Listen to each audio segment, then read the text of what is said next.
Hey Nurse Squad, welcome back to my channel. As you all know, I am Nurse Girly, and on this video we will be talking about how to study for nursing school. So let's get into it. Okay, number one, find out how you study. Are you an audio learner? Are you visual, kinetic? Are you one of the people that have to write it down? So audio learners are usually the people that when they hear a song for the first time, after hearing it that first time, they got it. They have it. So if you're an audio learner, you want to make your studying into songs, you want to make them into rhymes. Those kind of things are going to help you remember what you retain, what you were studying. Visual learners, these are people that watch videos and can tell you every aspect of that video. Like, they can watch it one time and tell you that there was a cat in the background. Like, those kind of people, if you're a visual learner, definitely look up that topic, whatever topic you're studying in nursing school. Look it up on YouTube. Look at multiple videos of that topic, and that's going to help you retain what you study. Kinetic learners. These are people that have to touch things to help them remember. So, at most nursing schools, they have labs where you can go to the lab and there are skeletons in there, kidneys, brains, ECT, stuff like that. And you can go in there and actually physically touch these things. And kinetic learners, when they touch the brains or bones or whatever they're learning at the moment, that will help them remember. People that write things down, that was the biggest thing for me. If I wrote it down, I could remember. Like, if I would write, like, okay, in this, up here in this right corner, I will put a box. I remember on my test, I would be thinking, okay, this topic was in this box in the right corner. It was highlighted red. That kind of stuff was helping me to remember. So if you're one of the people that have to write things down to remember, definitely do that.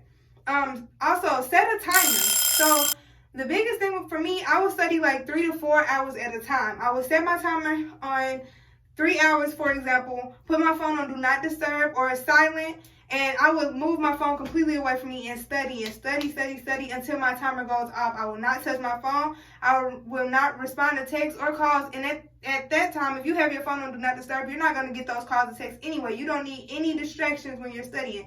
You need to study all the way through. Make sure you take a break. Take a break. After that timer went off, after I've been studying for 3 hours straight, I would take 30 minutes to an hour just to breathe, just to relax, whether it was watching my favorite show, getting something to eat, calling my family, whatever it was that was helping me relax at the moment, I would do it. You have to take a break, though. People think that you can study for like 12 hours straight, just drilling your brain and never give yourself a rest. And they think like, okay, since I'm studying for 12 to 24 hours at a time, I'm going to retain all of this information. I'm going to be super intelligent. I'm going to get an A++ on this test. No, you have to give your brain time to digest everything that you've learned. You have to give yourself rest. We are not robots, and in nursing school, you will start to think that you're a robot. You are human. You have to rest your brain so that your brain can retain everything that you learn. Things that you know really well, do not constantly go over that. That is such a waste of time. That's just like studying your ABCs. You can say your ABCs forwards and backwards in your sleep with your eyes closed. Like, it doesn't make no sense to study things that you already know. Now, things that you don't know very well, those are the things that you want to drill. Those are the things when you set that timer for 3 hours, you are drilling that kind of information. Do not drill the same things. Like, if you know the blood sugar, you're studying blood sugar ranges, and you already know that 110 is a good blood sugar, and you're constantly telling yourself, okay, I'm going to study blood sugars again. It makes no sense to constantly do that. Move on. If your teacher tells you, next week, we're going to start talking about diabetes.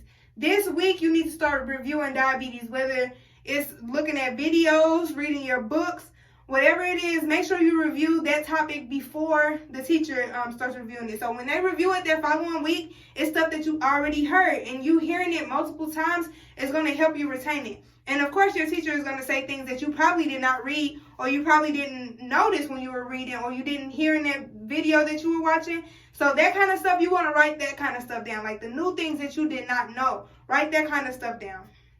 But the biggest thing, if they tell you, hey, we're going to be studying this next week, get on it that week. So that the next week when you start, you got it.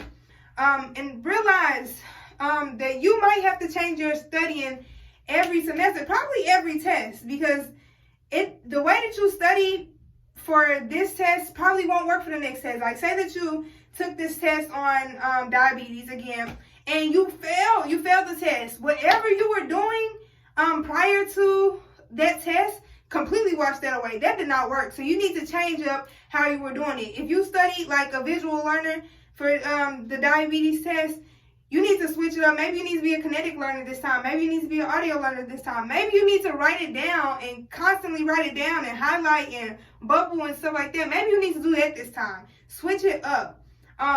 Also, the biggest thing, my biggest topic out of all of this, guys, you have to reward yourself. Reward yourself after each test. Any test that you pass, every test that you pass, you need to reward yourself. If you fail, I wouldn't say reward yourself. You might need to take some time and realize what went wrong. But definitely if you pass, you need to clap for yourself, pat yourself on the back, get that massage, get your nails done, go eat that ice cream, whatever it is that's going to make you happy because you deserve it. If you pass that test, you're doing something right. So definitely reward yourself. That's going to keep you motivated. It's going to keep you going. But that's most of my topics, you all. If you have any more tips on how to study for nursing school, say that you're a current nursing student or you are a nursing student that has finished boards and now you're a nurse, please leave tips down below. Leave comments. Also, go like my page on Facebook at Nurse Girly. And if you like this video, please like, share, and subscribe. And to all my future nurses and my current nursing students, like I always say, let's encourage each other, let's uplift each other, and let's continue getting to this bag.